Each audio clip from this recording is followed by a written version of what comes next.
É mais fácil imaginar o fim do mundo do que o fim do capitalismo. Provavelmente você já ouviu essa famosa frase do Mark Fisher. E hoje vamos discutir justamente sobre esse autor, com o Dr. Braulio, mestre em filosofia, doutor em direito pela Federal do Pará, pesquisador que estudou aí muito de Sloterdijk e agora está muito engajado no Fisher, tem traduções, tem discutido com os grandes tradutores, tem pesquisado a fundo e ele nos explicou bem legal aqui os principais termos, os principais conceitos desse autor contemporâneo que nos ajudou a pensar muito da nossa era a partir, entre outras coisas, da cultura, das músicas do Joy Division, do pós-punk e do cinema. Esse episódio tá bem legal e vale a pena assistir. Vamos lá. Isso então.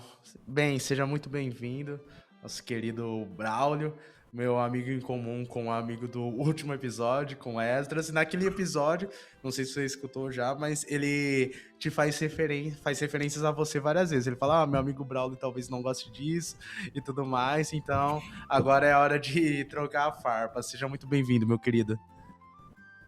Obrigado. Eu agradeço muito o convite. Espero aí que eu possa render algumas ideias inspiradoras sobre o Fischer. Com certeza. Inclusive, para começar, do jeito que eu sempre gosto de fazer, eu acho bem interessante, ainda mais quando a gente discute autores que ainda não são tão difundidos, tão conhecidos, diante da vasta profundidade que seu pensamento tem, que merecia ter, né? É, entender o local que eles saíram. A gente estava conversando um pouquinho aqui antes que o Fischer, o momento que ele nasce, o momento que ele cresce, tem muito a ver com o desenvolvimento de suas ideias e também eu quero que você explique um pouco essa contextualização para a gente chegar e falar justamente sobre o momento que ele é apresentado no Brasil, que ele é traduzido e que ele impacta o pensamento brasileiro, que tem tudo a ver com o que a gente vivia no Brasil. Mas vamos voltar lá. De onde que o Fischer saiu? De que contexto? Eu acho que essa pergunta ela tem várias camadas, né? A gente estava conversando um pouco a respeito disso, né? Aqui um pouco antes de começar a gravação. E, bom, do ponto de vista vital, né? O Fischer nasceu numa cidade de médio porte aí na Inglaterra, chamado Leicester, e passou uma boa parte da vida dele lá, até que na vida madura dele foi para Londres, né? Mas durante algum tempo, até mesmo da maioridade dele, ele era uma figura praticamente desconhecida assim, no meio intelectual. Ele mesmo descreve isso nessa obra autobiográfica dele chamada Fantasmas da Minha Vida. E, em parte, isso também se devia à própria dificuldade que ele tinha com a tarefa intelectual, né? Quem pesquisa sabe que não é fácil fazer pesquisa, né? Sim. Existe um custo físico, existe um custo mental, existe uma série de concessões que a gente faz para poder estudar, para poder pesquisar, para poder Sim. dedicar tempo, às vezes, da nossa própria vida pessoal, né? Para escrever um artigo, para almejar um livro, ainda mais para aí ter em vista algo que seja original, né? E essa dificuldade passava também pelo Fischer. Ele vinha aí de uma família de classe média, não tinha muitas condições, então eventualmente ele precisava trabalhar, não tinha tantos privilégios assim para poder se dedicar integralmente, né? Ele era filho de um técnico em engenharia, a mãe dele era uma profissional de limpeza.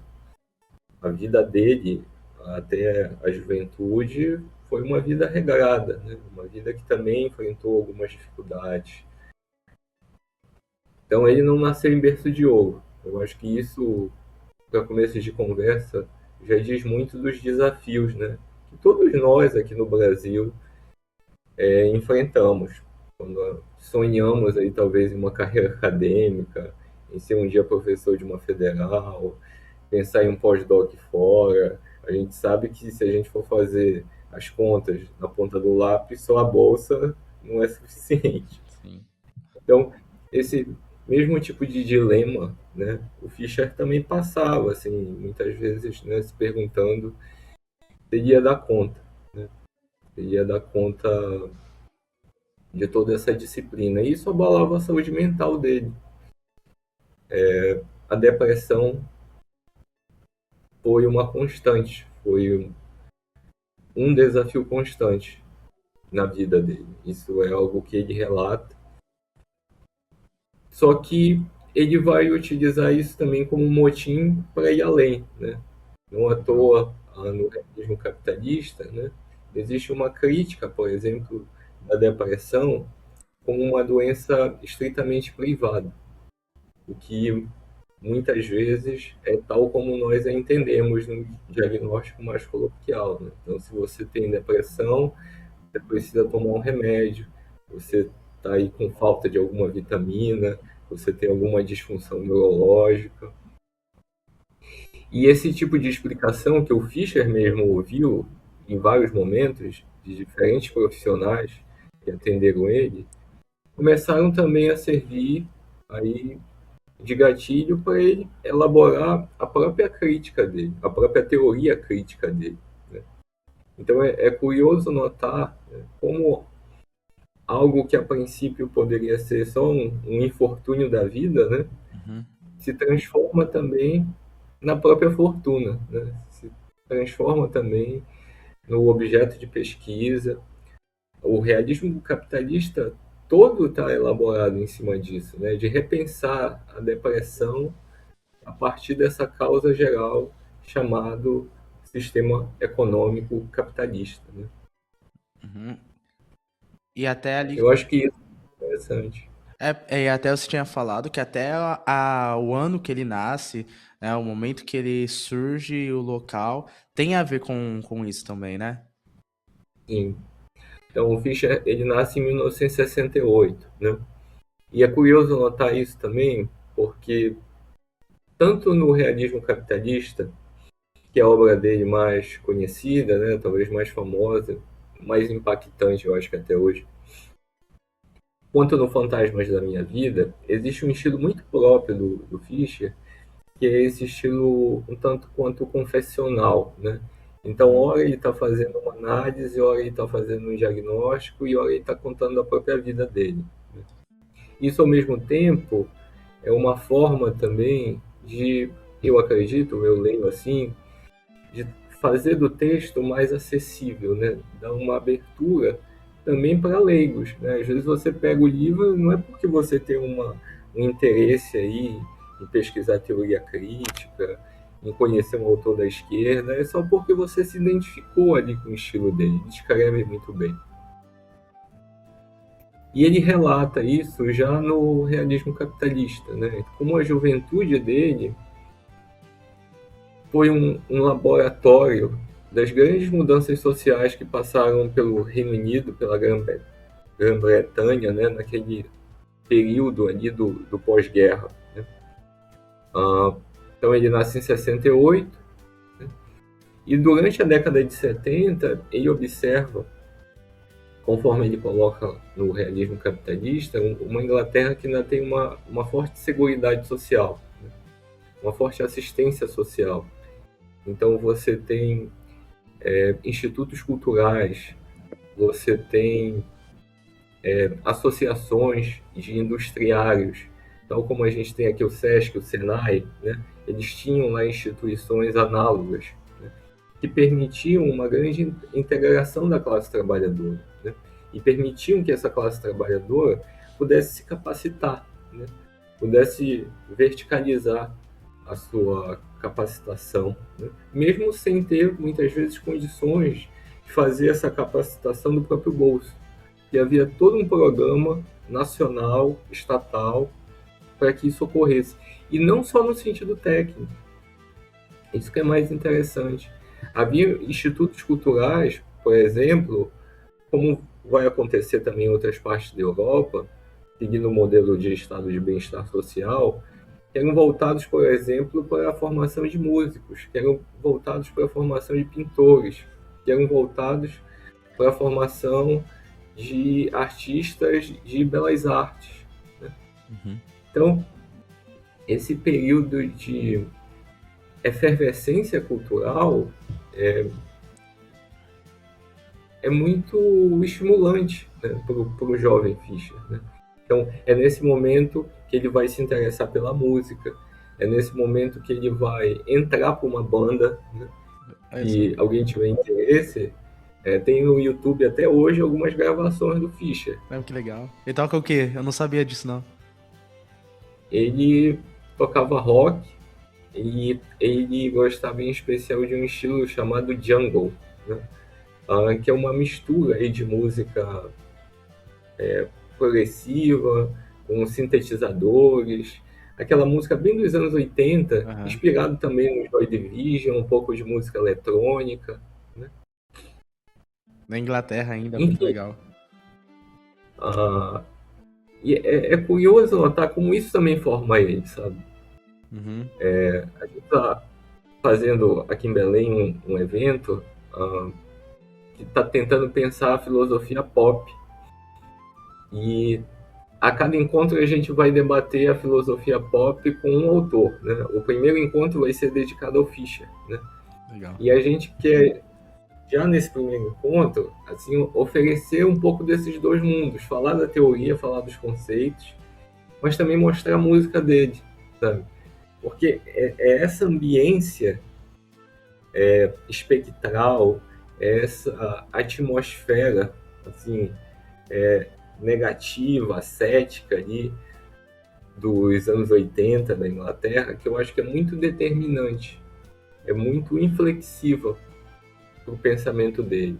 Porque ao mesmo tempo que tem essa efervescência, ao mesmo tempo quando a gente chega ali nos anos 80, esse sonho dura pouco, né? De repente vem um neoliberalismo e, conforme o próprio Fischer relata, no realismo capitalista, todos aqueles institutos esses, por exemplo, que ajudaram uma banda como os Beatles se formarem, né? São, de repente, sucateados, perdem investimento, e a educação pública como um todo no Reino Unido sofre bastante, né? Então, é nesse sentido, eu acho que é muito interessante a gente compreender como é que o pensamento dele se dá. Uhum. Concordo. Então, eu acho que é importante, assim, eu estou falando isso em termos introdutórios, né? Então, que muitas vezes a gente vê um pensador fora das suas fotos de família, né? Fazendo aqui uma metáfora. O que eu quero dizer, assim, o Fischer, ele era mais do que um professor, né? Ele era um pai, um escritor, um amigo, né? Então, quando ele faleceu, ele tinha duas editoras, né? A Verso e a Revolver. E ele era tão querido que os amigos assumiram a editora dele só para continuar o legado dele. Legal. Além disso, como eu falei, ele foi músico, ele foi blogger, né? Então, a gente sabe que publicar um livro não é fácil, né? E mesmo o Fischer, com a genialidade dele, também era gente como a gente. Então, quando ele não tinha acesso ainda a grandes editoras, quando ele não tinha mesmo a sua própria editora, ele escrevia em blog, né? E Legal. depois, aqueles compilados de textos que estão armazenados até hoje, e os servidores são mantidos também pelos amigos e pelo espólio que ele deixou, obviamente, chamado K-Punk, né? O blog está até hoje acessível. Se vocês tiverem interesse, podem pesquisar aí no buscador de vocês, vão achar uma série de textos. E foi isso que permitiu ele depois escrever coisas maiores, mais Só um complexas. parênteses, é legal realmente como que a internet possibilita isso, né, hoje, em diversos espaços. Eu gosto muito do Agamben, né, o blog do Agamben é importantíssimo. É, tudo bem que ele, às vezes, dá uma exagerada, igual uns textos polêmicos dele na pandemia, mas ele escreve muita coisa bem interessante, e quanto intelectual público. Sei que você gosta muito do Sloterdijk, ele também escreve muito pra internet. Hoje a gente tem o Substack aí, que deixa a gente publicar também. Muita gente interessante tá nascendo lá. E eu acho bem legal mesmo esse fato dele fazer isso, eu creio que algumas décadas já antes, né? Acho que até antes do Agamben e antes do Sloterdijk, né? Acho que ele foi um pioneiro nisso. E tô falando tudo isso porque eu queria frisar um pouco como é que se dá mesmo a concepção do próprio estilo. Que eu acho que se a gente pegar, eu acho que isso também é uma grande inovação, o modo como ele escreve, sabe? Acho que tem uma simbiose lá, tem uma mistura entre filosofia continental, que é essa filosofia mais poética, mais original, com um certo fanzine, sabe? Ele vai colocando algumas narrativas ali que são ele mesmo contando em primeira pessoa e são utilizadas como artifício aí para fazer uma teoria especulativa. E isso, que a princípio era um traço muito original, muito próprio, muito particular dele, hoje tem se tornado cada vez mais comum, né? Tem se tornado cada vez mais popular, né? Como um próprio artifício especulativo mesmo, né? Então você usa da primeira pessoa para pensar em novos problemas, né? Para se colocar em situações que fujam aí de generalizações, de abstrações, muitas vezes vazias, né? Que se voltem mais para lugares concretos, para lugares referentes a uma cultura, a determinados hábitos, a determinados quadros geracionais, enfim, por aí vai. Eu acho que isso também, assim, é uma característica forte dele, assim como ele propõe a filosofia como essa crônica social, né?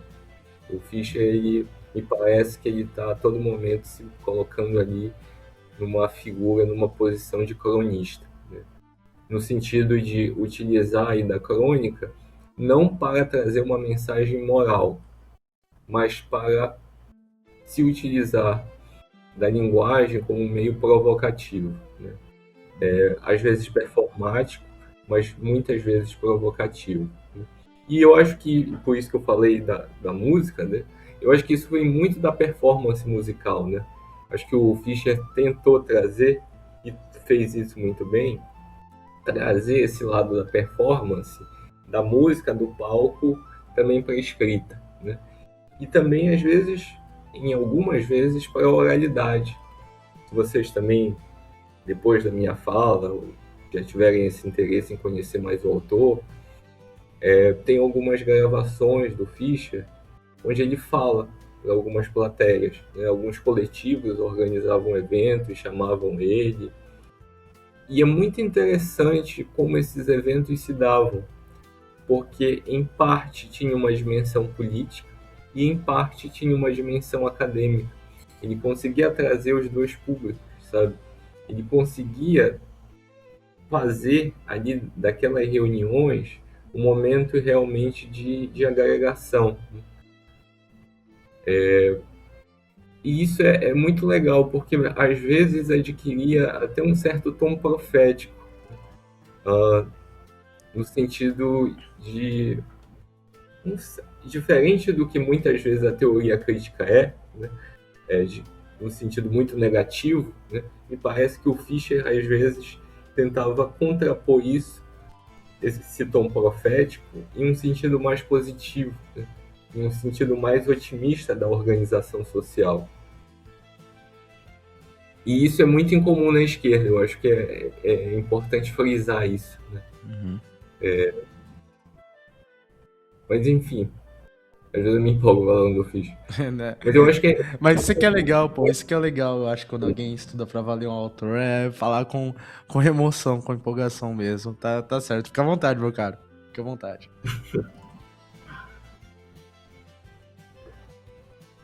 é isso, assim. Enfim, a título de contextualização, né, para a gente ter uma cronologia, eu acho que é interessante notar também como é que as obras se dão no tempo, né? Então, o Fischer tem o realismo capitalista como a obra mais famosa, né? Acho que geralmente quando alguém tá conhecendo o Fischer, é essa obra que tem à mão, ou é a primeira obra que vai ler. Mas eu, particularmente, tenho muito interesse por essa obra aqui. Eu acho que dá para ver aqui. Está até fechada essa minha cópia, que eu acabei de receber. Essa aqui é a tradução da tese de doutorado do Fischer. Legal. Então, até então, a minha pesquisa ela estava sendo na cópia em inglês, né? Mas eu estou mostrando essa por ser a tradução que a gente tem hoje.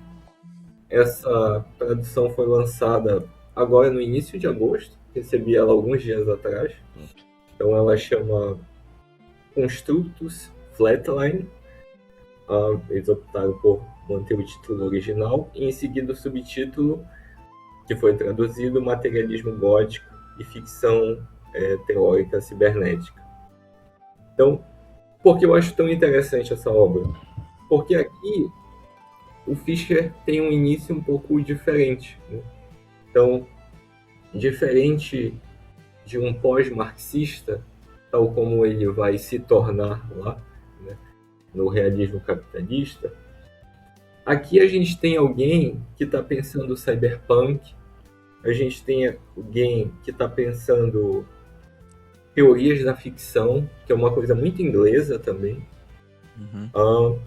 e está pensando essa proposta, que depois eu acho que ele vai desenvolver em outros termos, quando ele fala do realismo capitalista, que eu acho que é a base de tudo, que é o materialismo gótico, né? E daria um encontro só para a gente falar o que é o materialismo gótico. Mas assim, se eu pudesse sintetizar e colocar em termos gerais, eu diria que o materialismo gótico é a perspectiva do que acontece para o materialismo gótico quando a gente entra em uma profunda decadência.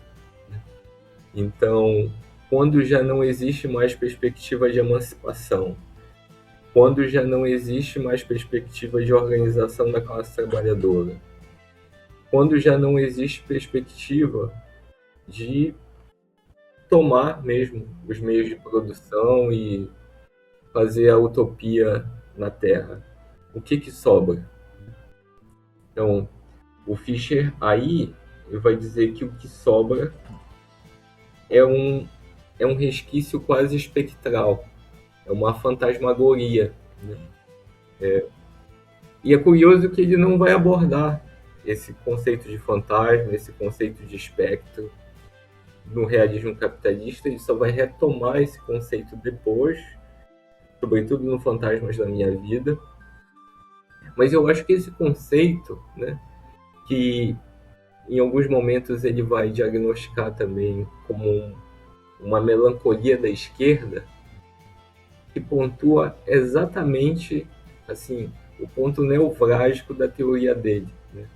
Então, ele está falando sobre um momento onde pensar em termos críticos agora se dá de modo individual. Se dá através da nossa relação que nós temos com os nossos amigos nos bares, se dá às vezes com a nossa relação pessoal mesmo com a música. Ele, por exemplo, fala no realismo capitalista como ele vê os alunos dele tão dependentes dos iPods. Se tirarem os iPods dele, parece que eles morrem, assim. E isso ele fala até um certo incômodo de professor, sabe? Porque às vezes ele quer se comunicar com os alunos, mas ele vê os alunos a todo momento com os fones, né? Então, em uma época de profundo individualismo, ele me parece estar dizendo para a gente que talvez isso não seja contornável, sabe? Talvez não seja realista pedir que as pessoas se deem as mãos. É preciso organizar a esquerda em outros termos. E é nesse sentido que ele vai pensar a nossa relação. Eu usei da música como um exemplo, né? Que é o exemplo que ele dá, mas sobretudo a nossa relação com a tecnologia. Então ele vai dizer, é preciso que a gente pense, então, como a tecnologia pode ser um instrumento de emancipação. Legal. Eu estava conversando outro dia, a gente teve aqui em Belém, a gente também está organizando alguns eventos que são bate-papos um pouco como esse. E eu estava conversando com um dos tradutores do Fischer, o Rodrigo Gonçalves. Ele traduziu, foi um dos tradutores do realismo capitalista. E a gente estava conversando exatamente sobre isso, assim, né? Se a gente lembrar lá das nossas lições de filosofia continental, a gente vai lembrar que desde o Heidegger a técnica ela é vista como uma negatividade, né? Então o Heidegger ele era muito cético em como a técnica ela poderia nos salvar, né? Então ele, por exemplo, lá na Carta sobre o Humanismo vai colocar como a técnica tecnifica o homem, né? E até Aquilo que fruto a da época princípio dele, né? Porque, tipo, ele nasce na Belle Époque, mas vê a guerra, né? Então ele vê os dois exatamente. ápices da técnica. E esse diagnóstico eu acho que fica assim, né? Durante o grande período, ele fica. Se a gente pensar mesmo em autores que nem tinham uma simpatia assim pelo Heidegger, como o próprio Habermas, né? Uhum. Esse ceticismo com a técnica permanece lá, né? E eu acho que isso, não vou dizer que o Fischer é o único responsável por essa virada de chave, mas eu acho que ele é um dos autores a se contrapor a isso, sabe? A partir, sobretudo, de uma inspiração deleuziana, né? Uhum. O Fischer vai ver a técnica aí como uma forma, né, de se reorganizar e de se conectar com o outro. E isso eu acho que é muito contemporâneo, Legal. sabe?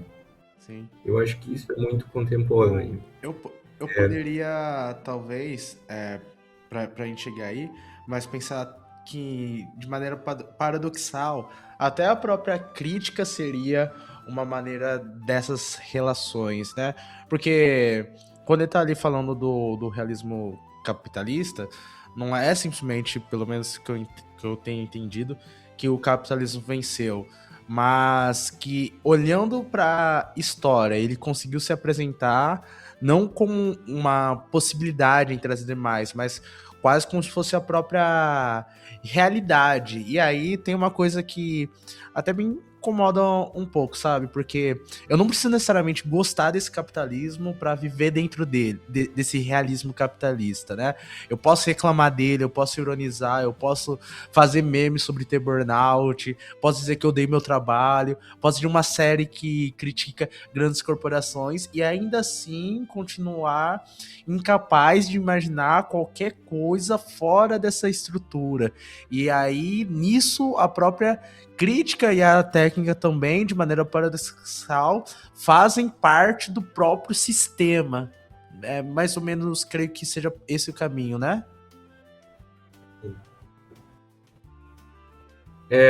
Eu acho que é bem na linha aí do que tu colocaste, assim, não é como se, do ponto de vista reflexivo, né, eu parasse e colocasse o capitalismo como um sistema perfeito, né?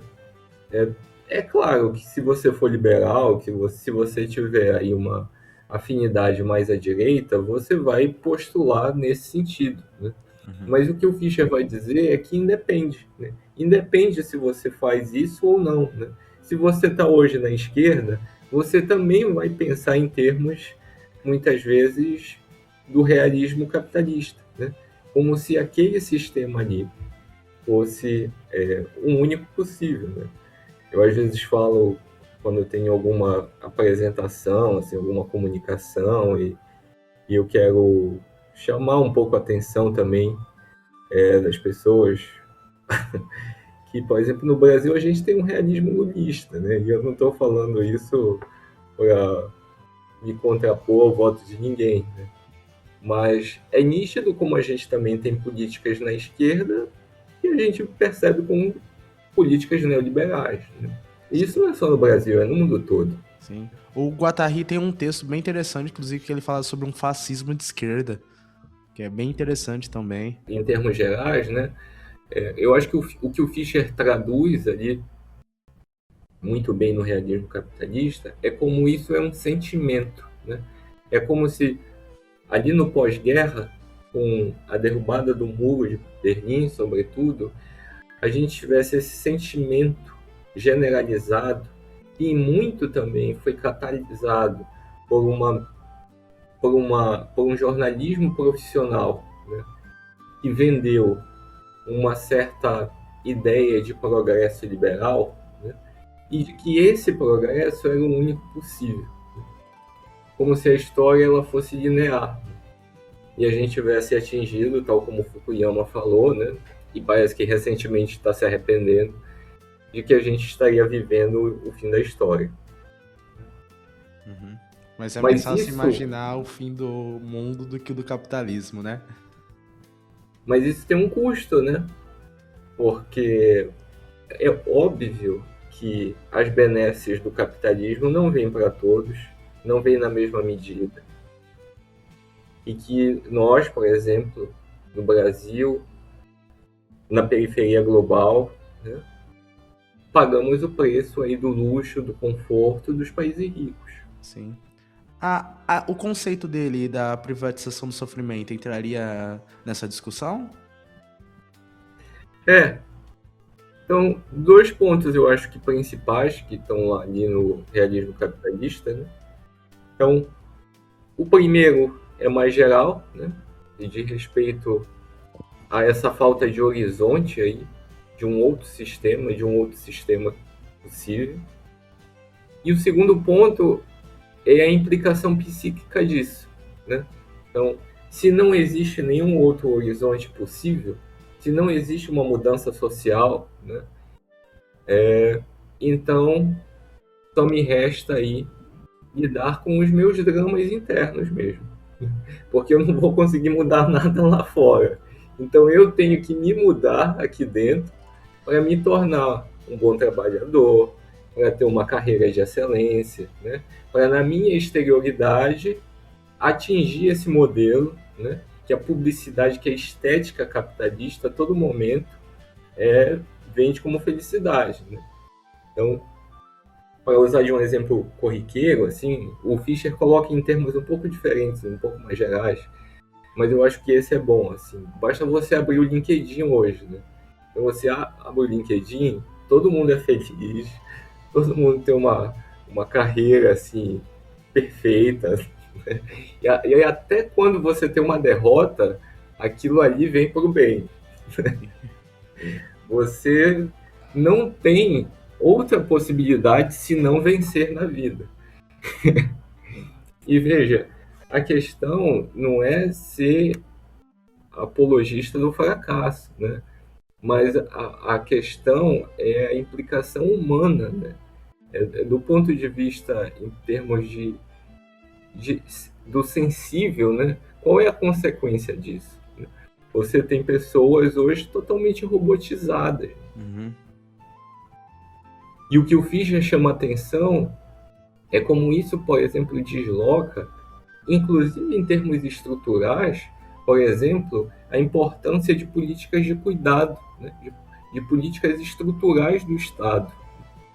Porque se eu só vou vencer individualmente, pelo meu próprio esforço, eu não preciso de ajuda de ninguém para isso, então eu não preciso nem de Estado, né? Então, é esse tipo de sentimento, veja como está tudo conectado, né? Uhum. Então é esse tipo de individualismo, de solipsismo, de egocentrismo, por sua vez, que nasce aí de um sistema que desde o princípio é patológico. Uhum. É patológico no sentido de que tem um excesso de eu, né? E quase nada de nós. Uhum. Quase nada de coletivo. E justamente esses problemas coletivos causam sofrimentos individuais. Isso que ele quer dizer mais ou menos quando ele vai falar dessa privatização do sofrimento, não é? Justamente porque se eu não posso coletivizar, eu estou sempre solitário, né? Eu estou sempre entregue à minha própria solidão e eu, no máximo, posso socializar isso com o meu terapeuta. E aqui eu queria usar um exemplo que é do Fischer mesmo, que eu acho que é um exemplo muito oportuno que ele usa no realismo capitalista, né? Quando você está numa sessão com o seu terapeuta, pode ser de qual abordagem for, pode ser comportamental, psicanalista, seja o que for. Você pode falar sobre tudo. E certamente o seu terapeuta também irá falar. Se for psicanalista, vai falar bem menos, mas também fala. Agora, experimenta, o Fischer diz, experimente falar sobre trabalho. E você vai ouvir um silêncio mortal do seu analista. Porque não tem o que falar. Né? Porque não é algo que pode se tornar um problema para a terapia. O social não é um problema, né? Porque você é o problema. Né? E você tem que se adequar para que você, por sua vez, possa resolver o seu problema. Porque o problema é seu, não é nosso. E, e acaba sendo tão Então perverso isso que até essas soluções que você estava falando parece que viram uma tarefa, né? Tipo, você precisa dormir 8 horas. Ó, você precisa dormir 8 horas. Você precisa fazer exercício. Você precisa meditar. Se alimentar bem. Fazer terapia, justamente. Precisa estudar. Precisa trabalhar. Precisa estar lá no LinkedIn pra fazer networking. Tipo, até cuidar de si parece que vira uma espécie de emprego. E isso é uma das consequências que ele consegue enxergar nessa relação, não é? veja, a lógica é tão perversa que a gente tem hoje o famoso se cuide, né? Eu acho que o se cuide, ele já fala muito do nosso tempo, né? Porque é você que vai se cuidar, eu não vou cuidar de mais ninguém. Então, a gente tem muito isso, né? Tem essa ideia de cuidado pessoal, você precisa se cuidar, cuidar de si, né? Você precisa se valorizar, né? Veja, é sempre o eu que está aí sendo protagonista do discurso. Né? E é esse eu que está nos afetos, é esse eu que está no mercado de trabalho, né? É esse eu que está em todo lugar. Né? E o que o Fischer faz é politizar esse eu. Mas será que tem que ser assim? Né? Será que isso tem algum tipo de autoridade médica envolvida, né? Para que a gente só fale do eu e não de nós? Né? De onde vem isso? Né? É de uma tecnicalidade que, de repente, alguém acordou um belo dia e falou que só se deve falar a partir de si. Não, né? Isso aí é um discurso ético, político, econômico também, e colocou o eu como protagonista de todas as relações. Uhum. Inclusive é desse próprio desejo capitalista, né? O capitalismo acaba até produzindo os próprios desejos. Isso é muito comum agora nessa era do capitalismo tardio, né? O desejo tá sempre direcionado pro consumo. Parece que o capitalismo vende coisas que...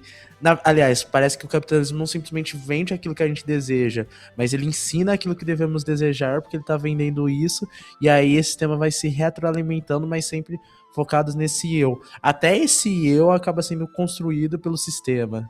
Parece que pode ser desejável, precisa ser algo a ser valorizado em um mercado, né? Eu vejo assim as redes sociais hoje muito nesse sentido, né? Parece que ali tem inclusive um mercado de afetos, né? Então você deseja aquilo e tem algum tipo de visibilidade, algum tipo de moda, algum tipo de perfil que em determinado momento assume algum tipo de hierarquia sobre os outros, porque é assim que o mercado funciona. O mercado precisa desse tipo de distinção, né? Entre um produto que é de elite e um produto que é um nicho.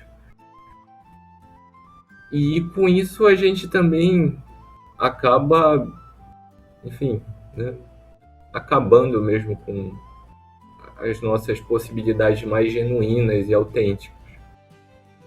E aí, nesse sentido, eu estava lembrando de algo que o Fischer coloca lá na tese de doutorado dele, onde ele faz a análise de alguns filmes, de alguns livros. E uma dessas obras é Crash. Né? Crash é um livro, a princípio é um romance do Ballard. Recomendo bastante, é uma obra que eu gosto bastante. E tem um filme também, tem uma versão do Cronenberg. E sem dar spoiler, a sinopse é mais ou menos a seguinte: você tem um sujeito que está passando meio que por uma crise de meia-idade, está com um casamento um pouco fatigado, e de repente ele se envolve ali em um acidente de trânsito, o carro dele colide, literalmente colide com outro, né? E ali ele encontra quem vai ser a futura amante dele na trama. E assim, eu não vou adentrar em detalhes, porque eu acho que é interessante essa experiência, mas é interessante como na narrativa o carro ele é uma figura intermediária do desejo, sabe? Então, em determinados momentos, por exemplo, o personagem, ao narrar o contato que ele tem com a amante, ele narra tal como se ele estivesse tocando em um automóvel. Obviamente que o automóvel aí é uma metáfora, né? Uma figura aí de um objeto que tem um valor considerável, né? Que tem um fetichismo envolvido, tem um caráter aí de luxo a ser ostentado. E ao mesmo momento você também tem esse caso que vai se desdobrar, né? Que também tem esse caráter acidental, né? Literalmente acidental.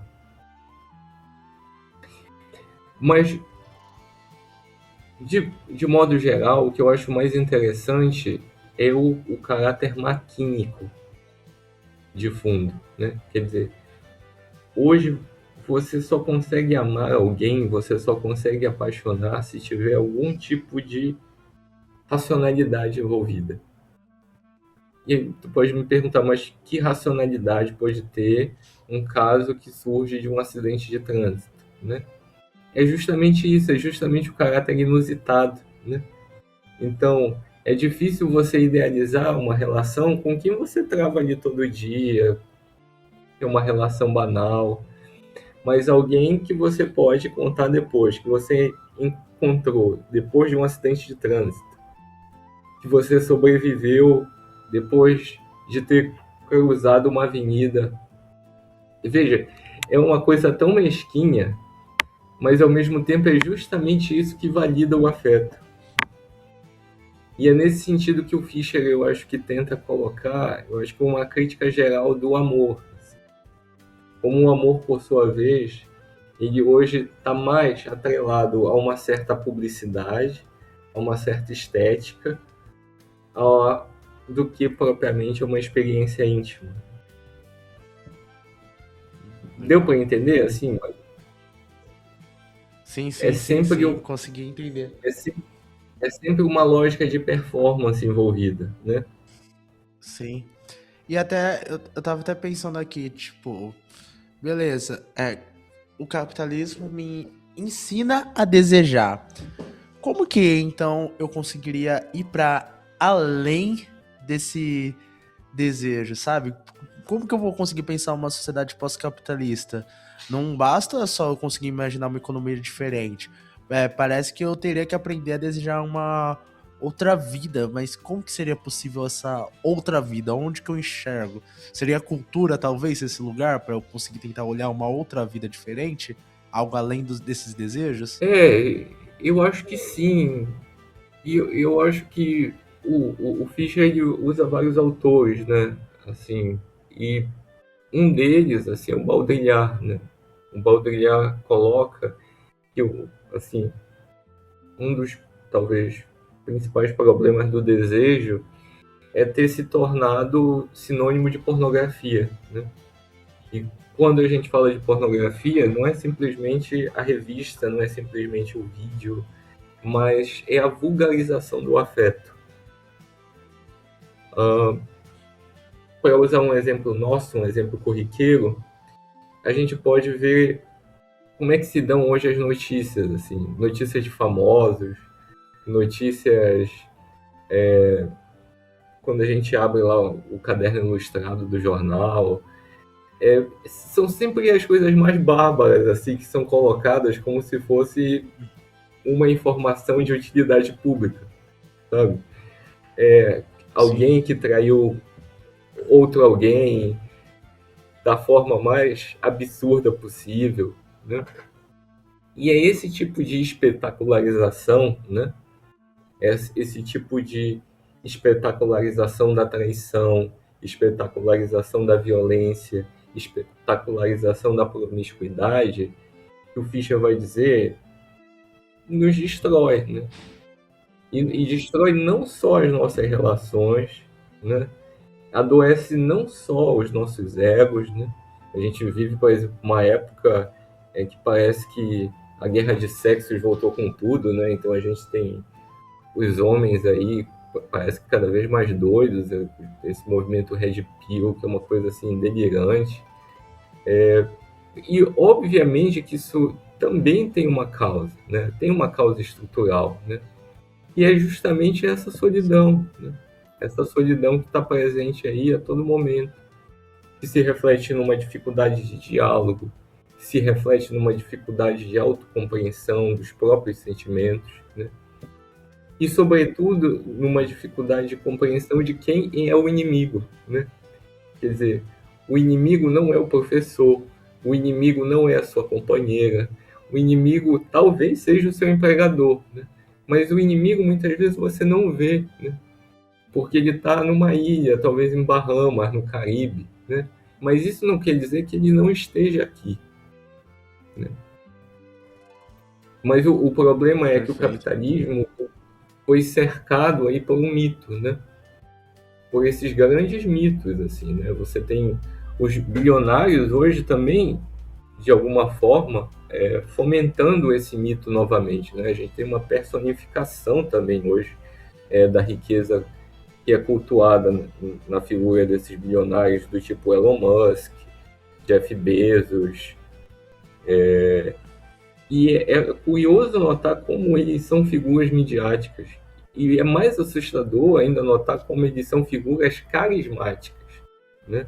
Para um público aí que acredita que se eles se tornaram assim, né, donos do mundo, eu também vou poder me tornar. Mas assim, estou falando tudo isso porque eu acho que é uma tematização que aparece também lá no Fischer. Né? O realismo capitalista também é sobre isso. Né?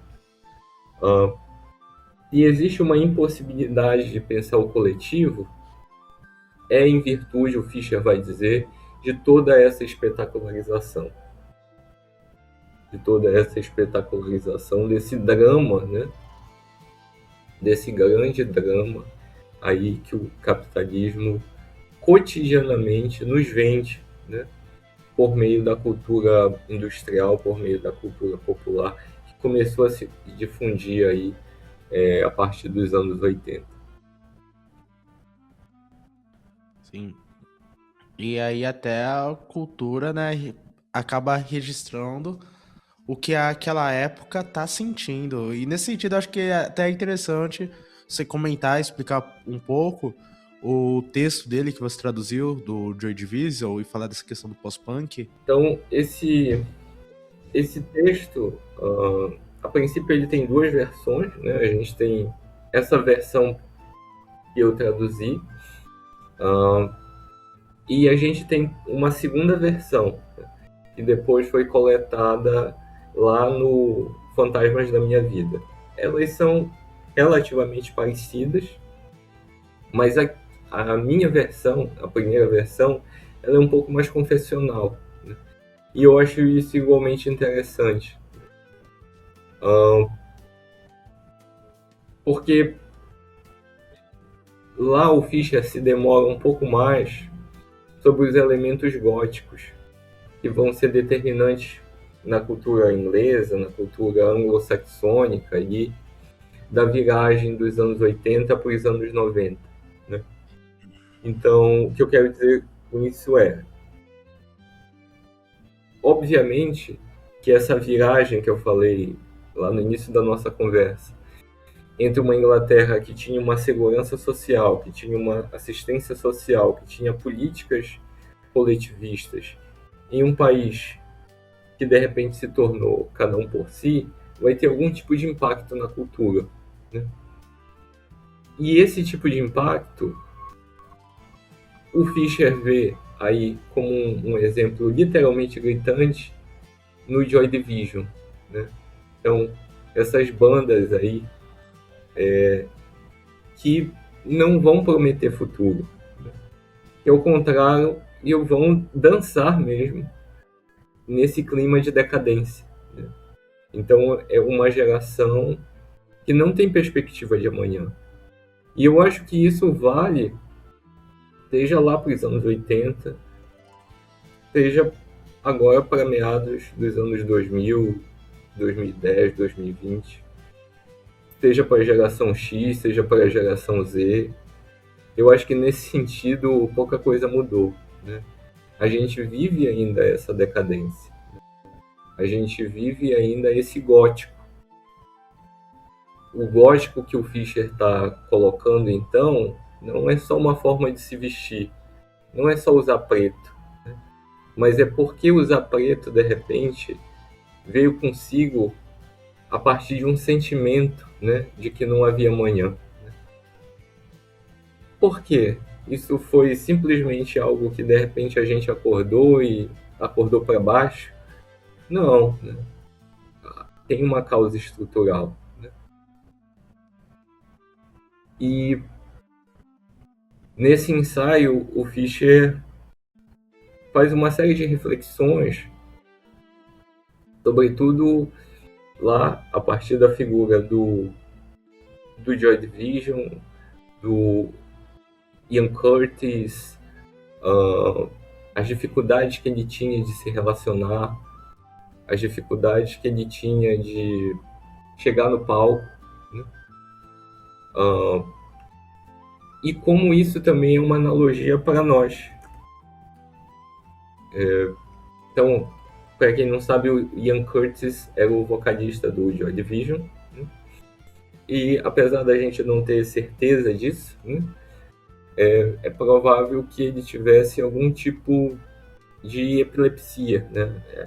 O Fischer coloca isso lá no ensaio, né? Já se cogitou também algum tipo de esquizofrenia, mas o diagnóstico mais próximo seria de epilepsia, até onde se tem informação. É esse o diagnóstico que o Fischer coloca lá. E tem algo bem interessante que ele relata lá, que é a dificuldade em função dessa condição de se apresentar no palco. Né? Porque quando você está cantando para uma plateia à noite, num bar, enfim, você está muitas vezes no escuro com uma série de luzes na sua cara. Né? E mesmo numa situação adversa como essa, ele estava lá dançando. Né? E ao mesmo tempo, ao terminar o show, ao terminar a sua apresentação, muitas vezes isso implicava de chegar totalmente acabado, esgotado em casa, né? Tendo crises, tendo convulsões, tendo mudanças de humor, tendo uma série de consequências que minavam a própria família dele, né? Então, essa reflexão, o Fischer ele utiliza como alegoria para pensar a nossa condição também, a nossa situação hoje. Né? Então, a gente vive um tempo que a todo momento diz que a gente precisa trabalhar no 7x0, que a gente precisa produzir mais, dormir menos, né? Que a gente precisa primeiro ter uma carreira para depois ter uma família, se der sorte, né? Que a gente precisa de dinheiro. Né?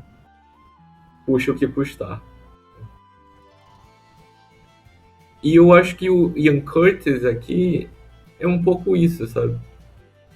Obviamente que de uma forma romantizada, né? De uma forma aí onde a gente traduz aí a partir também de uma reflexão, de uma especulação, mas eu acho que mostra como a gente já não tem mais onde se apoiar, sabe? Quer dizer, fazer o que a gente gosta implica muitas vezes ter que acabar com a gente, né? Então a gente vê, por exemplo, hoje as condições aí do trabalhador totalmente precarizado, em um ambiente de trabalho insalubre, né?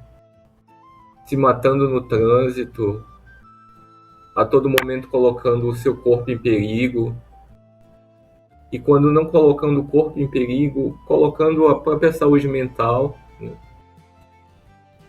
A gente pode pensar na figura do entregador, mas a gente que é da educação e trabalha dando aula, pode traduzir também isso em termos muito parecidos, né? Então a gente tem aí números alarmantes da saúde mental dos profissionais de educação. Não só de educação, mas de saúde também. As pessoas literalmente adoecendo no ambiente de trabalho. E adoecendo não é assim estresse, né? Não é tendo, sei lá, um dia mais cansativo do que o outro. Não, é a pessoa simplesmente ficar acabada, né? Violência, às vezes, física mesmo, contra o professor, contra o profissional da saúde. Uhum. Isso é E o justamente o que a gente tinha capitalismo. falado antes, até o descanso vira performance também individual. Até o remédio tá, em certo sentido, embutido no próprio veneno, né? É até triste mesmo, né, pensar assim. Tem uma outra coisa que eu queria falar do Fischer, assim, é que é um movimento um tanto quanto anômalo, né? Anômalo no sentido que em determinadas fases da vida e do pensamento dele, como eu falei, ele parecia ser mais otimista, em outros ele era mais pessimista. Isso variou. Existem biógrafos que falam que essa variação aí de respeito à própria saúde mental dele também, que apresentava essas variações, e não é errado dizer isso, porque ele mesmo admite que ele teve mesmo essas variações ao longo da vida, ao longo das fases da vida dele. Mas eu acho que a gente pode também levar, mais uma vez, para termos conceituais, né? Então, por exemplo, depois da crise lá de 2008, aquela crise que teve na Bolsa de Nova York, o governo americano correu lá para socorrer os grandes bancos, Goldman Sachs e outros grandes banqueiros, né?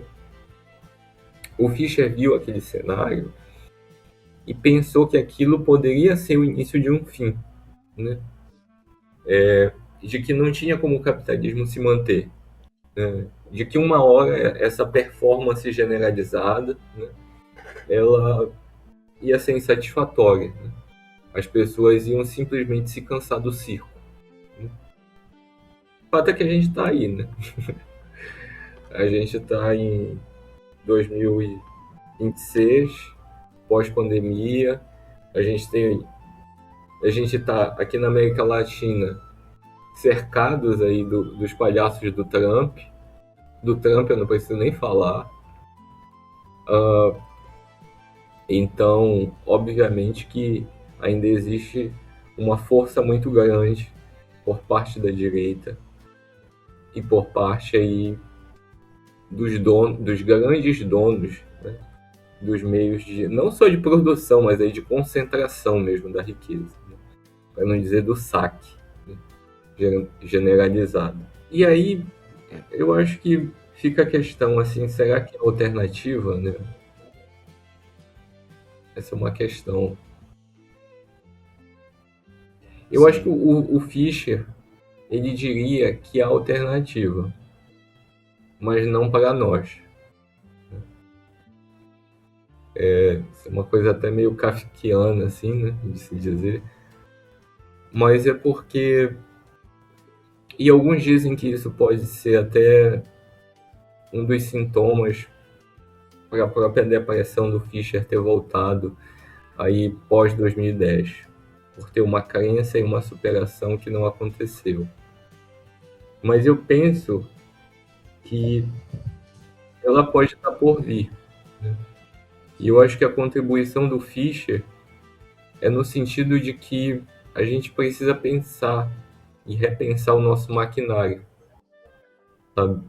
Quer dizer, a esquerda ela não pode se fazer só a partir de bravata, de um discurso de solidariedade e cuidado universal. É preciso saber como isso pode se dar em termos de engenharia social.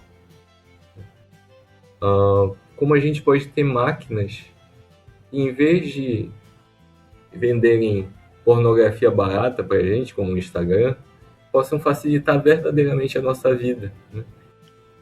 Estava conversando, mais uma vez lembrando da conversa que eu tive com o Rodrigo, né? Por que a gente não tem, por exemplo, aí uma tecnologia de barateamento de máquinas de lavar? Assim, obviamente que isso é um exemplo meio anedótico, né? Mas é no sentido de fazer uma provocação sobre como a tecnologia poderia nos ajudar muito mais, né? Ajudar o nosso dia a dia com questões materiais, né? E não simplesmente com fofoca que vem na internet, né? E que parece que é isso que se reduziu, né? Quer dizer, nos anos 80 a gente assistia lá De Volta para o Futuro e via carros voadores, né? O que a gente teve desse futuro, assim? Hoje, no máximo, a gente tem os robôs do Elon Musk, né? Que estão sendo usados aí, sabe lá Deus por aqui, né? É o carro da Talvez Lego. para talvez para um futuro próximo, em, um, em uma jogada lá Skynet, né? Começar a tirar os nossos líderes democraticamente eleitos e assumir o controle por meio das grandes corporações. É isso, assim, Sim. isso pode E- parecer exagero, mas o Fischer fala, e veja, a tese de doutorado dele é do início dos anos 2000, como as redes já nos dominavam. E a gente tem aí, por exemplo, a gente tem época de eleição e pode ter certeza que a gente vai ter as campanhas mais uma vez sendo orientadas pelo algoritmo. Sim, com certeza. E nesse sentido, Braulio, eu acho interessante aquela questão do futuro parecer velho, né?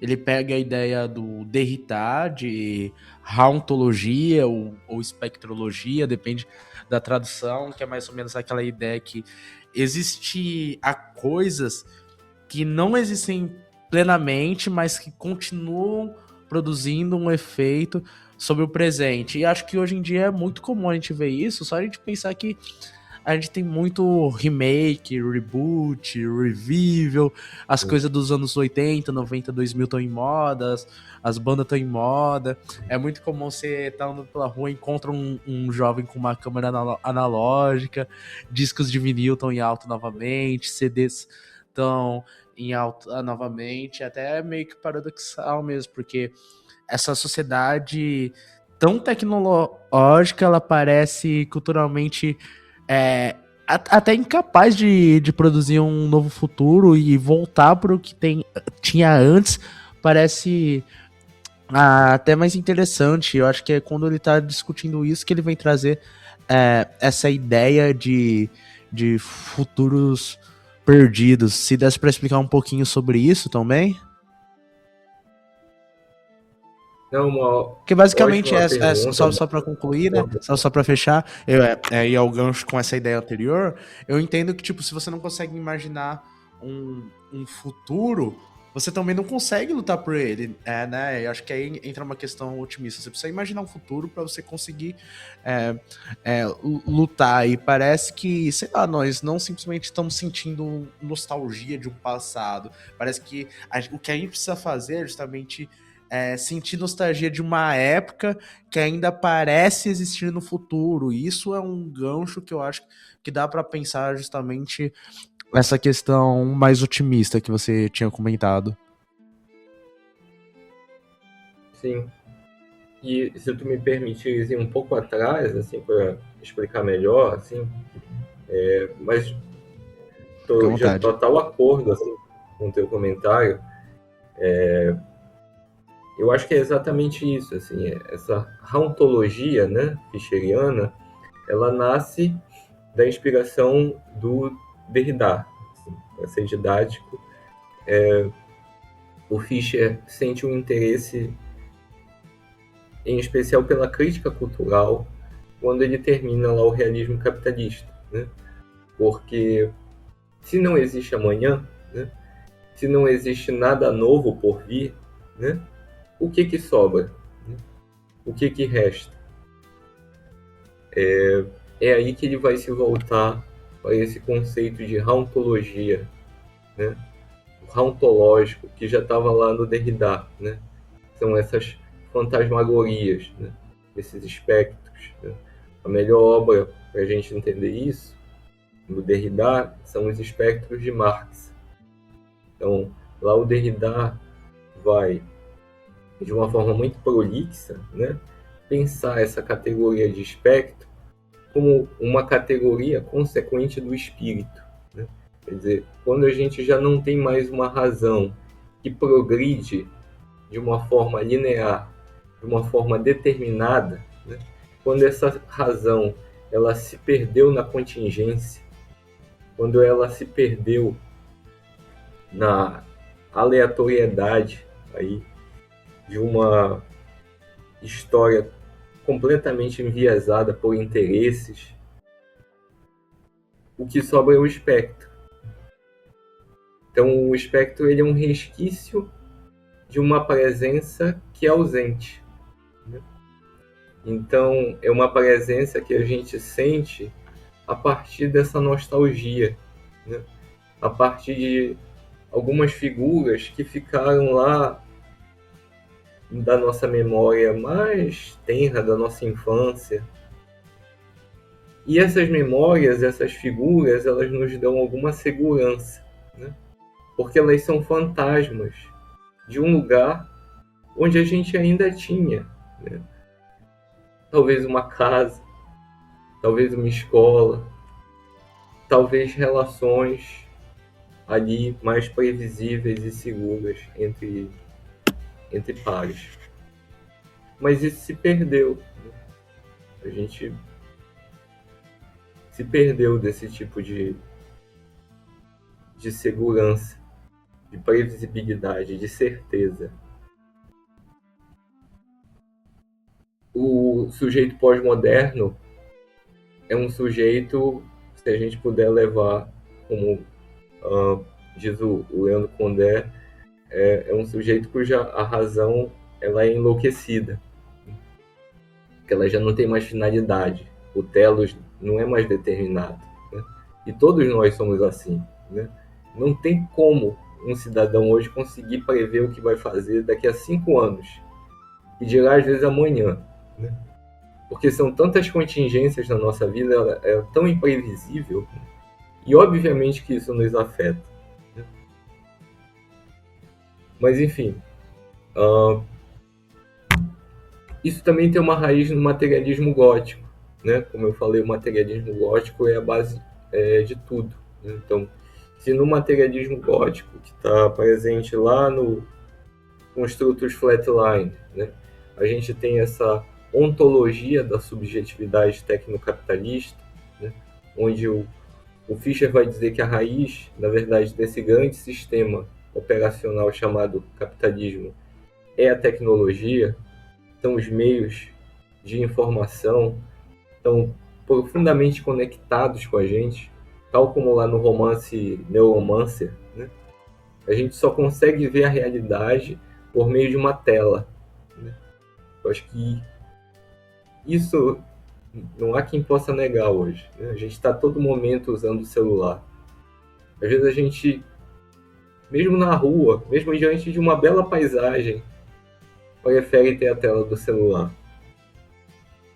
Então isso é muito Ou simbólico. quando vai admirar a paisagem é pra pegar o celular e tirar uma foto. Pra que outros vejam aquilo que você nem viu direito ali, talvez, no momento. É uma cena que, né, eu acho que ainda é mais forte, né? Sempre que eu vejo eu fico um pouco assustado. É quando você vê um encontro, assim, você vê um casal, né? Um encontro, restaurante, sei lá, uma cena meio pastiche, mas e aí em vez de conversando, né?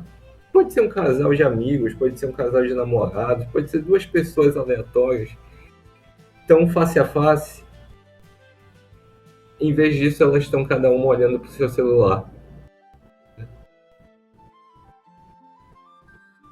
Por quê? Porque a gente perdeu também a possibilidade da diferença. Né? Porque, veja, o espírito ele só era possível a partir de uma dialética que suportava o negativo. Nós vivemos hoje uma época que, em virtude do seu autocentramento, já não tem mais resistência para o negativo. Então a gente precisa se centrar em nós mesmos, naqueles resquícios de nós onde nós ainda tínhamos alguma certeza. Né? Então é um certo infantilismo também.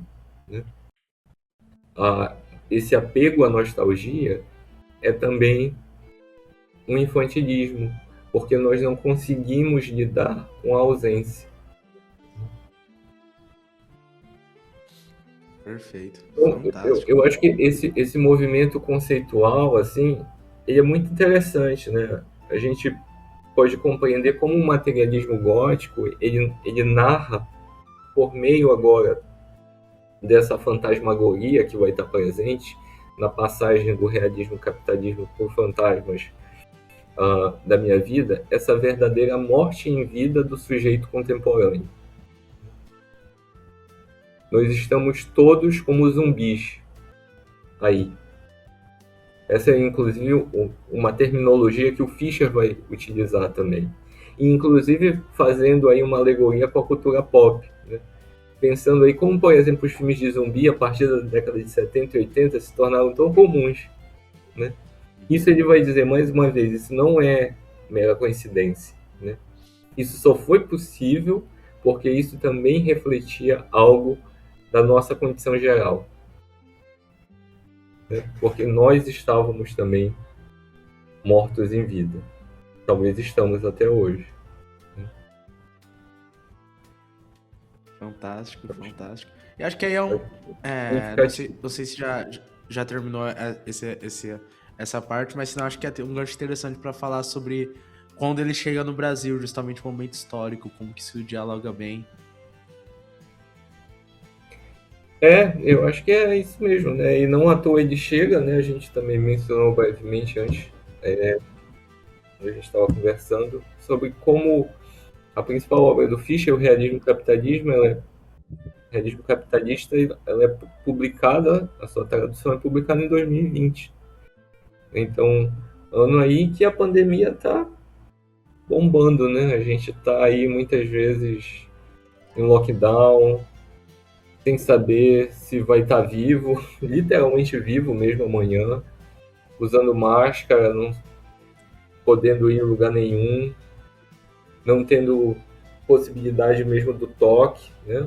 Esse medo do contágio deixou a gente neurótico por algum tempo. E dentro de todo esse turbilhão, né?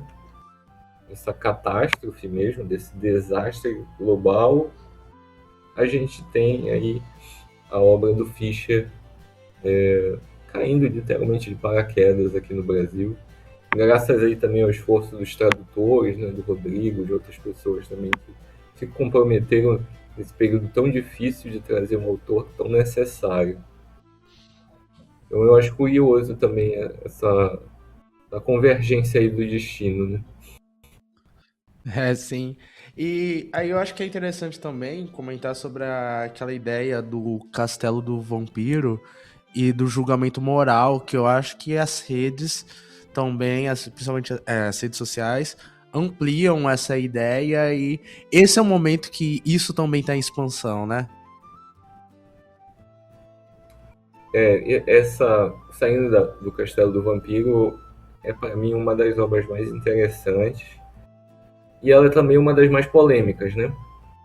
Porque, entre outras questões, o Fischer vai se dirigir lá contra a esquerda identitária, né?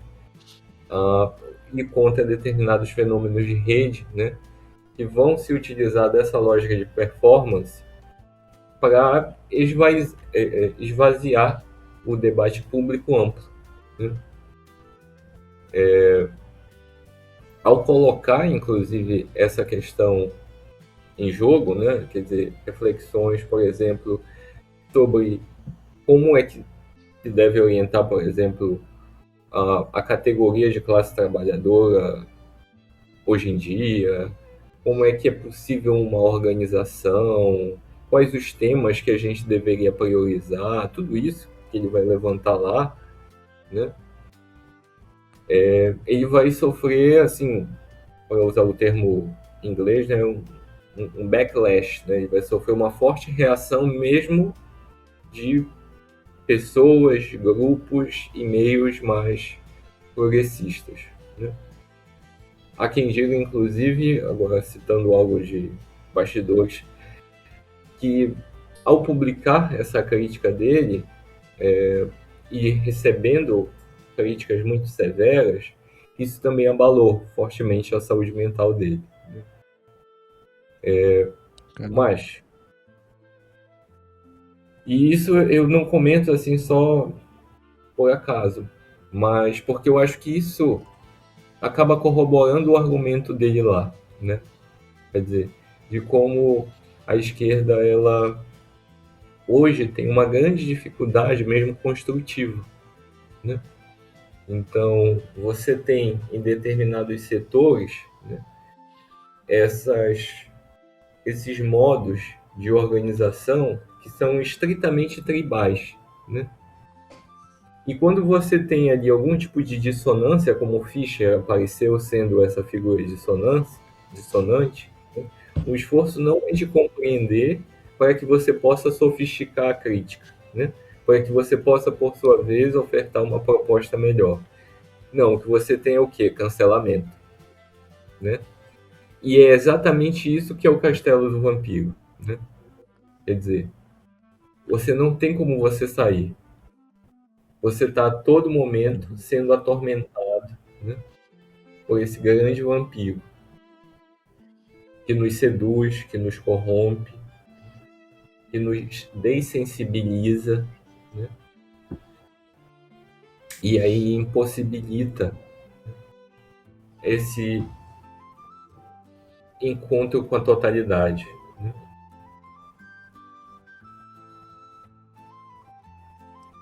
Esse é um texto que até Cara, hoje, inclusive, eu acho que tem uma grande dificuldade de difusão, né? Eu estou conversando isso contigo aqui em um podcast, mas em um evento, por exemplo, se eu levanto isso, nossa, o Fischer pode ser imediatamente cancelado, né? Como assim ele se levantou contra determinados setores da esquerda? Acho que a abertura do ensaio já mostra bem isso, né? Então, ele diz assim: nesse verão, eu seriamente considerei abandonar meu envolvimento com a política, o Fischer falando. Exausto com a sobrecarga de trabalho, incapaz de agir produtivamente, eu me vi à deriva pelas redes sociais, sentindo crescer minha depressão e exaustão. O Twitter daqueles de esquerda pode, por vezes, ser uma zona miserável e desanimadora. No começo do ano, havia algumas tempestades no Twitter, bem high profile, onde certas figuras particulares que se identificam com a esquerda eram convocadas e condenadas. O que essas figuras disseram era por vezes censurável, mas ainda assim, o modo como estes foram pessoalmente vilipendiados e perseguidos deixou um resíduo horrível. O fedor, essa parte eu acho bem interessante. o fedor da má consciência e a caça às bruxas morais. A razão pela qual eu não me pronunciei em nenhum desses incidentes, envergonho-me em dizer, foi o medo. Os bullies estavam em outra parte do playground. Eu não quis atrair a atenção deles para mim. Então, eu acho muito forte, assim, e ao mesmo tempo muito honesto, sabe? E mais do que isso, muito atual, né? Porque isso que aconteceu com o Fischer, né? Ou isso que ele observou acontecer, que a gente nem sabe qual foi a situação específica, apesar dele narrar depois com mais detalhes, pode ter sido várias. Hoje é algo comum, né? Às vezes a gente tem uma frase de algum intelectual, uma frase infeliz, né? O cara era uma sumidade, do dia para a noite ele vira uma figura execrável, né? É o que Então, eu tinha isso comentado até antes do Agamben. Aconteceu isso com ele. Intelectual fabuloso, mas eu não sei se você acompanhou isso na época, mas ele fez um texto bem polêmico na pandemia sobre o lockdown, sobre o direito de ir e vir e tal. E ele meio que foi crucificado, tipo, esqueceram toda a interpretação fantástica que ele deu do Schmidt, do Benjamin, do Primo Levi, como se fosse aquele texto, ele já agora um senhor, mais de idade, aquilo acabasse com toda a produção intelectual dele, sabe? Eu particularmente acho que ele foi infeliz naquele texto, acho, mas aquilo não tira a grandiosidade do autor.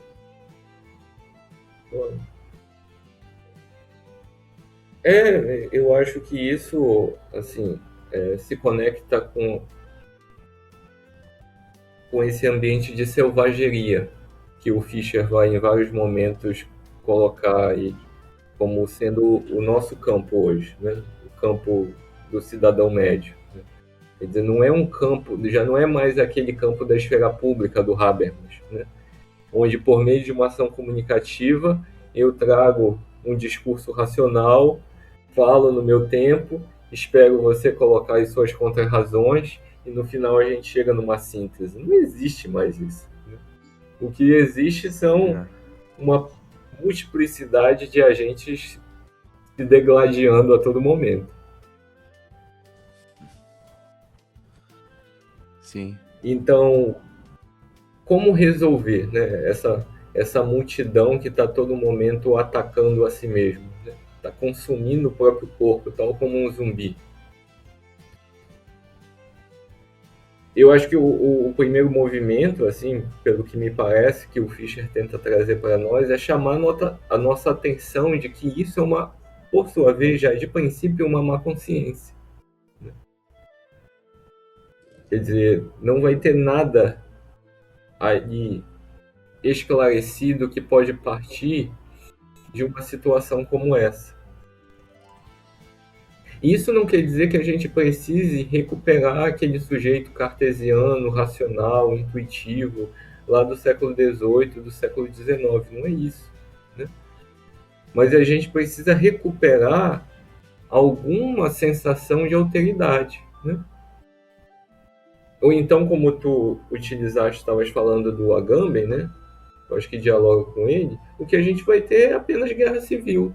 É interessante, porque parece que o capitalismo, em certo sentido, aprendeu a transformar até a indignação que a gente tem, que deveria ser contra ele, em um engajamento rentável. A gente canaliza essa indignação para outras esferas, e nessa esfera a gente acaba atingindo, na verdade, os outros. A gente tá atrás de motivos para realmente se indignar, de pessoas ali pra gente lutar contra.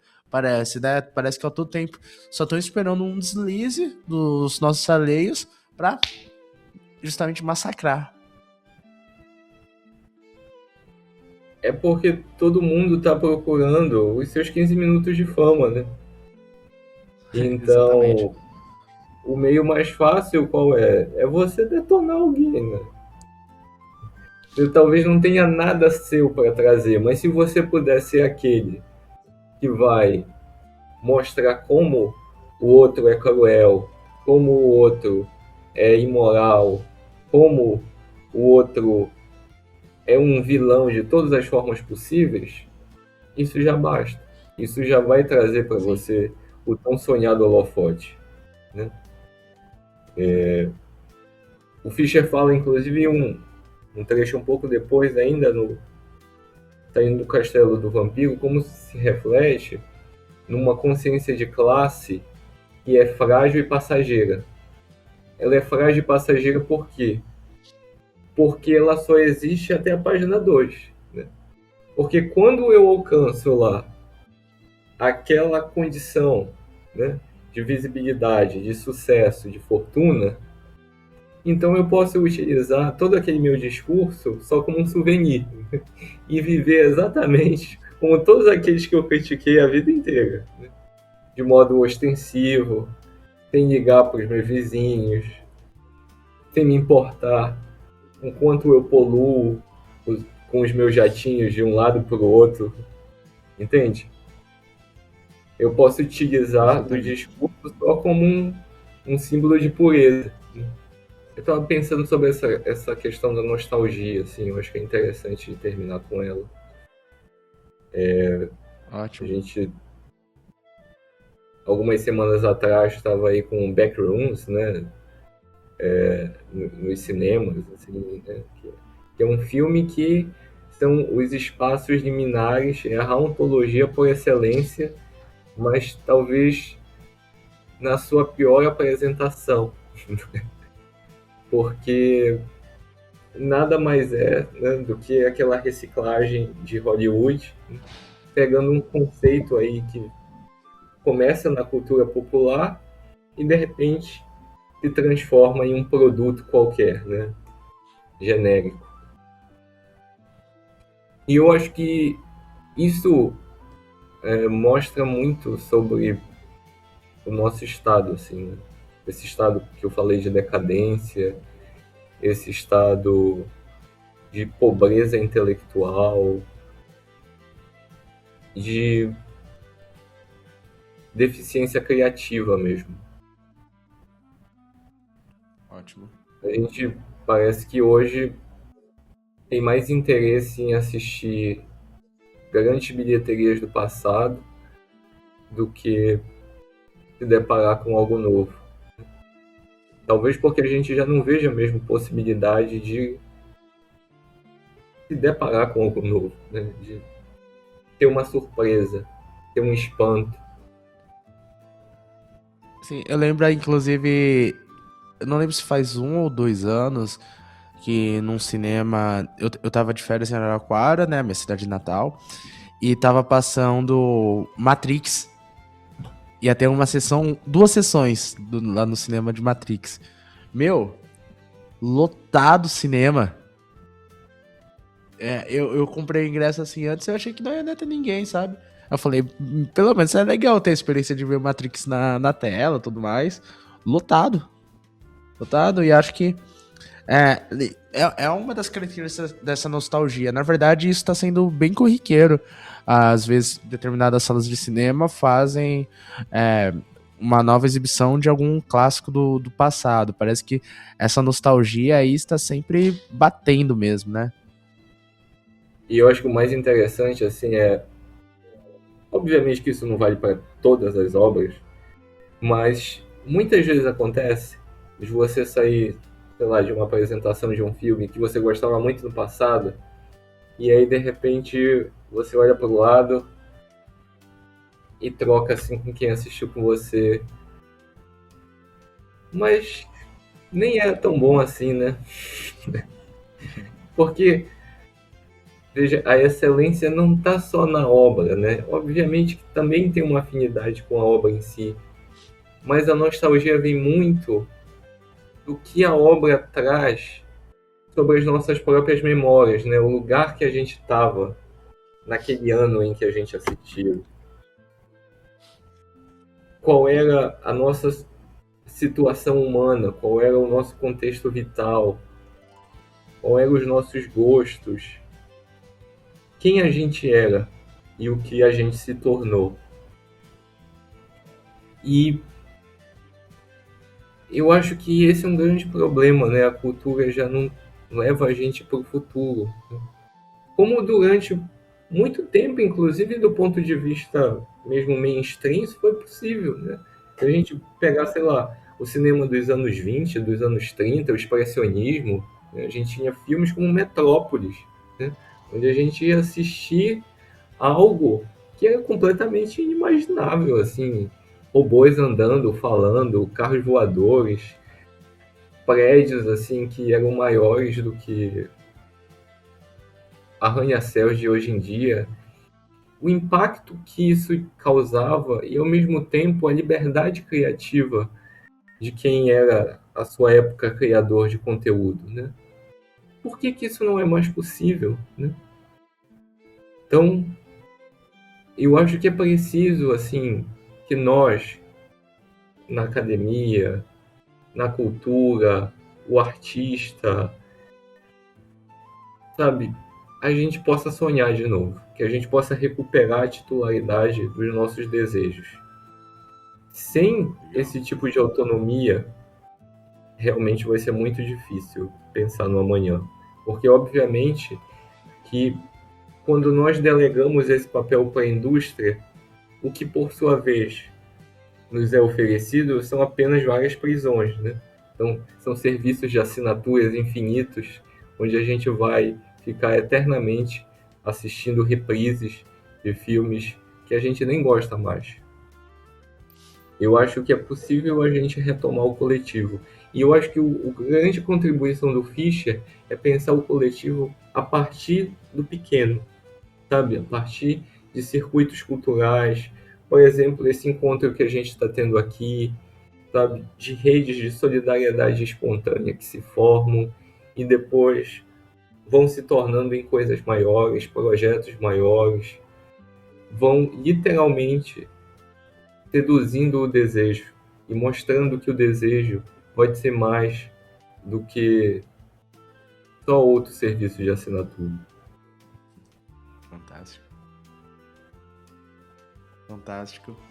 E nesse sentido, já pra gente encaminhar pro final, queria que você explicasse também que quando ele vem a falecer, ele estava produzindo uma proposta meio que própria dele, que seria o comunismo ácido, né? O que seria isso? Então, a gente tem aí uma obra inacabada, né?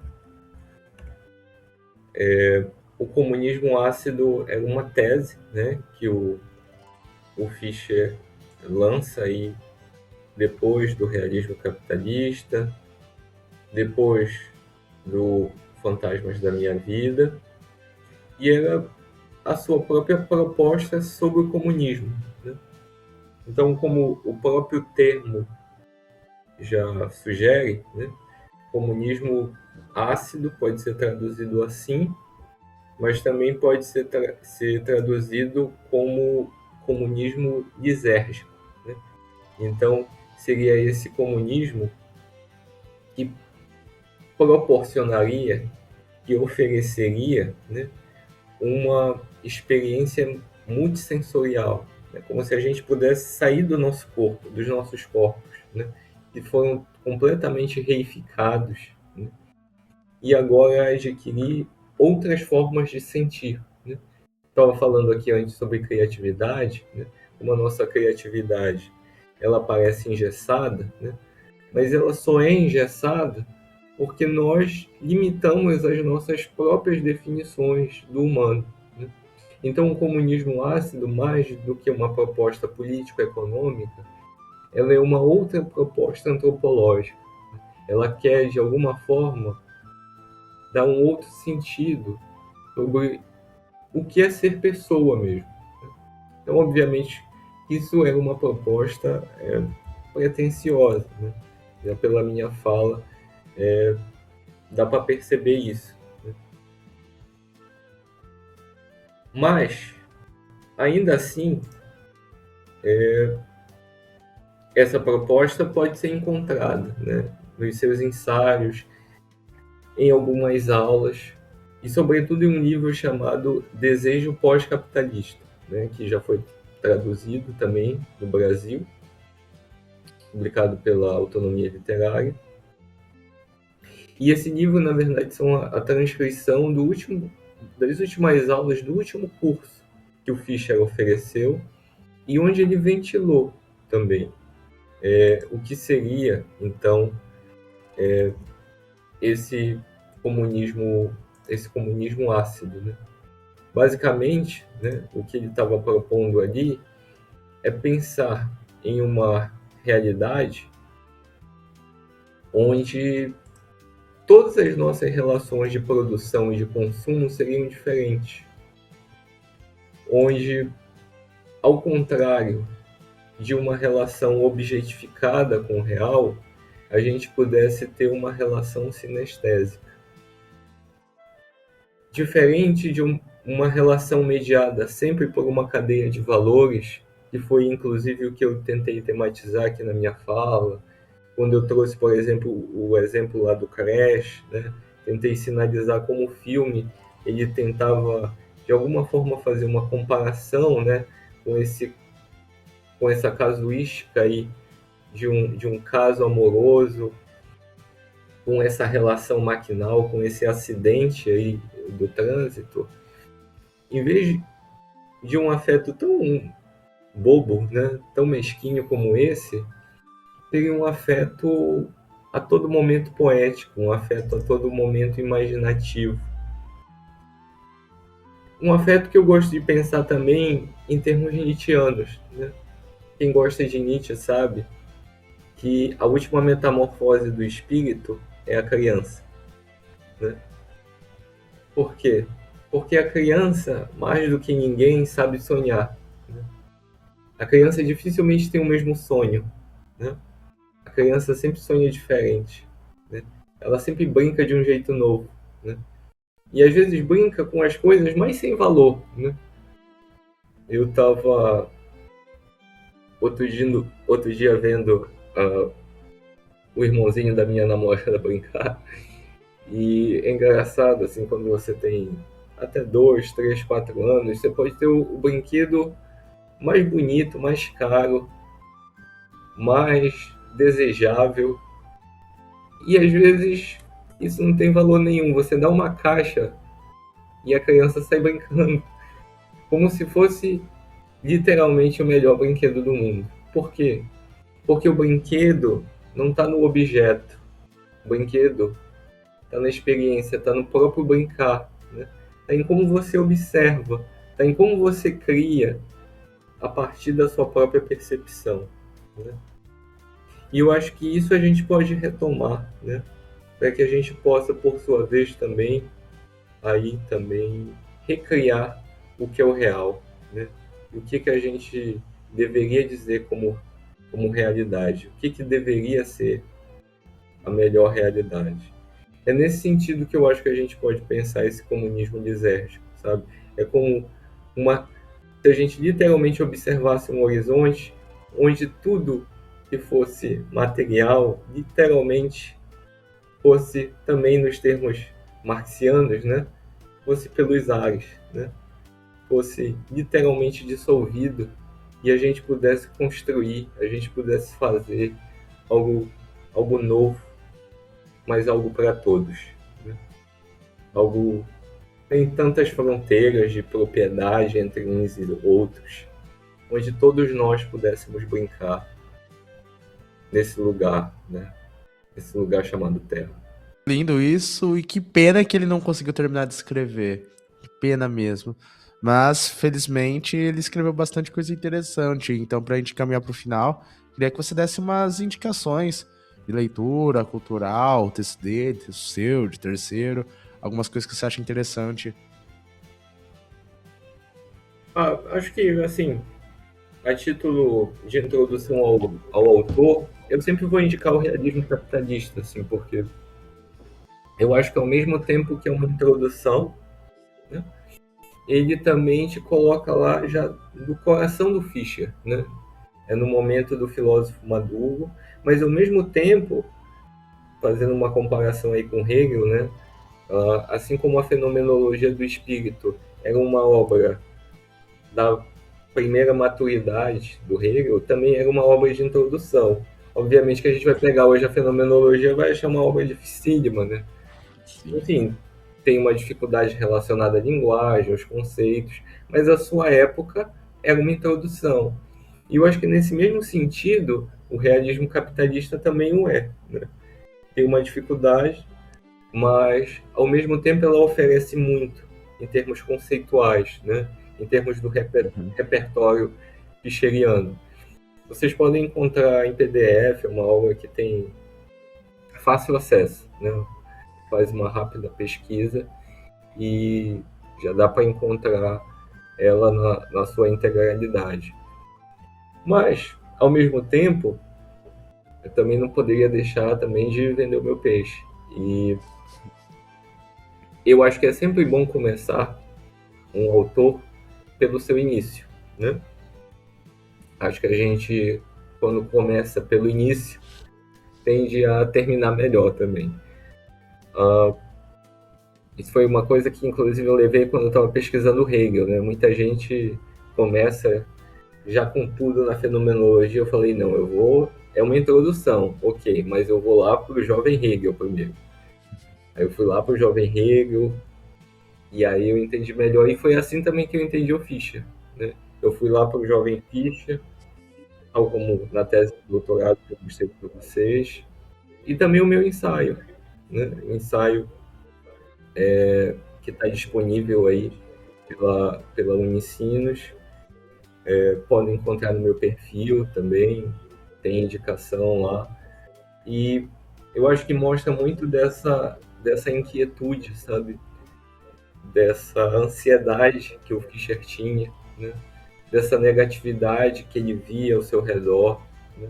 E como ele, ao mesmo tempo, tinha na cultura um apoio, né? Tinha um modo aí de sublimar ou elaborar melhor tudo aquilo que o afligia.